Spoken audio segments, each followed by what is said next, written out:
ನಮಸ್ಕಾರ, ನಿಮ್ಮ ಸವಿಸಂಪು ಯೂಟ್ಯೂಬ್ ಚಾನಲ್ಗೆ ಸ್ವಾಗತ. ಈಗಾಗಲೇ ಬೇಸಿಗೆ ಶುರುವಾಗಿರೋದ್ರಿಂದ ದೇಹಕ್ಕೆ ನೀರಿನಂಶ ಅತಿ ಅವಶ್ಯಕವಾಗಿ ಬೇಕಾಗಿರುತ್ತದೆ. ಹಾಗಾಗಿ ನಾವು ಅನೇಕ ರೀತಿಯ ಶರಬತ್ತುಗಳನ್ನು ಮನೇಲಿ ಮಾಡ್ತಾ ಇರ್ತೀವಿ. ಬೇಸಿಗೆಯಲ್ಲಿ ಈ ಪುದೀನ ಬಳಸೋದ್ರಿಂದ ದೇಹದ ಉಷ್ಣತೆ ಸಮತೋಲನದಲ್ಲಿರುತ್ತದೆ.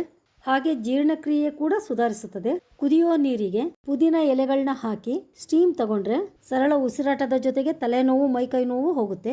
ಈಗ ನಾನು ಪುದೀನ ಸೊಪ್ಪನ್ನು ಬಳಸಿ ಪುದೀನ ಜ್ಯೂಸನ್ನು ರೆಡಿ ಮಾಡ್ತಾ ಇದ್ದೀನಿ. ಈ ಪುದೀನ ಜ್ಯೂಸ್ ಮಾಡಲಿಕ್ಕೆ ಬೇಕಾಗಿರುವ ಸಾಮಾನುಗಳು ಹೀಗಿವೆ ನೋಡಿ. ಈ ಪುದೀನ ಸೊಪ್ಪನ್ನು ತೊಳ್ಕೊಂಡು 1 ಬಟ್ಲಷ್ಟು ರೆಡಿ ಮಾಡ್ಕೊಂಡಿದ್ದೀನಿ. 8 ಟೀ ಸ್ಪೂನ್ ಸಕ್ಕರೆ ತಗೋಬೇಕಾಗತ್ತೆ. 1/4 ಟೀ ಸ್ಪೂನಷ್ಟು ಒಣ ಶುಂಠಿ ಪುಡಿ. ಇಲ್ಲಿ ನಾನು ಕೆಂಪು ಕಲ್ಲು ಸಕ್ಕರೆ ಬಳಸ್ತಾ ಇದ್ದೀನಿ ನೋಡಿ. ಕುಟ್ಟಿ ಪುಡಿ ಮಾಡಿರೋದು ಅರ್ಧ ಬಟ್ಲಷ್ಟಾಗಿದೆ. ರುಚಿಗೋಸ್ಕರ 2 ರಿಂದ 3 ದಪ್ಪ ಉಪ್ಪಿನ ಹರಳು ಹಾಕ್ಕೊಂಡಿದ್ದೀನಿ. ಅರ್ಧ ಹೋಳು ನಿಂಬೆಹಣ್ಣು ತೊಗೊಂಡಿದ್ದೀನಿ. ಮೊದಲಿಗೆ ಒಂದು ಮಿಕ್ಸರ್ ಜಾರಿಗೆ ತೊಳ್ಕೊಂಡು ರೆಡಿ ಮಾಡ್ಕೊಂಡಂತಹ ಪುದೀನ ಸೊಪ್ಪನ್ನು ಹಾಕ್ಕೊಳ್ತಾ ಇದ್ದೀನಿ.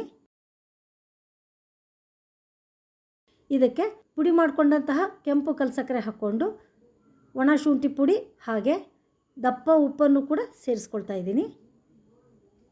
ರುಚಿಗೆ 8 ಟೀ ಸ್ಪೂನಷ್ಟು ಸಕ್ಕರೆ ಹಾಕ್ತಾ ಇದ್ದೀನಿ. ನಿಮಗೆ ಇನ್ನೂ ಸ್ವಲ್ಪ ಹೆಚ್ಚಿನ ಸಿಹಿ ಬೇಕು ಅನಿಸಿದರೆ ಇನ್ನೂ ಒಂದು 4 ರಿಂದ 5 ಟೀ ಸ್ಪೂನ್ ಸಕ್ಕರೆ ಹಾಕ್ಕೋಬೋದು. ಅಕಸ್ಮಾತ್ ನಿಮಗೆ ಸಕ್ಕರೆ ಇಷ್ಟ ಇಲ್ಲ ಅಂದರೆ ಬೆಲ್ಲ ಕೂಡ ಹಾಕ್ಕೋಬೋದು.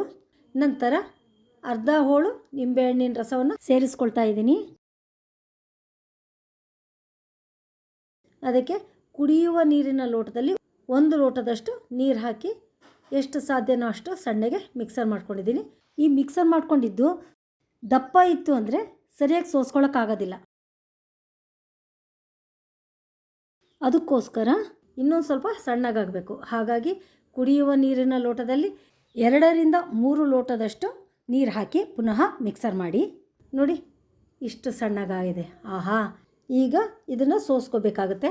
ಈಗ ಪುದೀನ ಡಿಟಾಕ್ಸ್ ಡ್ರಿಂಕ್ ರೆಡಿಯಾಗಿದೆ.